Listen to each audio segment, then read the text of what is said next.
Come with me to make one of these 3D ski paintings for Christmas for my parents. I have been obsessed with Werner Bronkhorst for a while. I think his paintings are amazing, but they always sell out and they're also crazy expensive. So I wanted to try to recreate one for myself.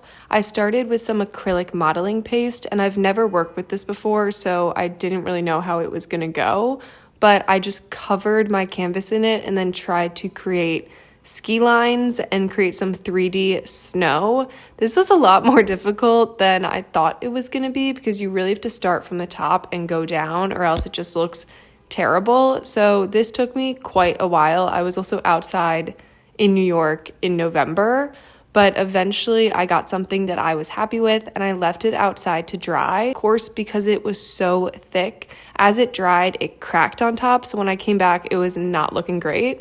So I had to go back over it the next day with just a thin layer of the acrylic paste. Then I went over it with white acrylic paint because the acrylic paste had a little bit more of like a matte gray look. I forgot to film this part, but I drew all my little skiers. I was a little nervous because when you use pencil and you paint over it, sometimes the pencil keeps showing through. So I had to try to erase it, but I could not do these people freehand. I don't know how Werner makes his people so detailed. This was insanely difficult.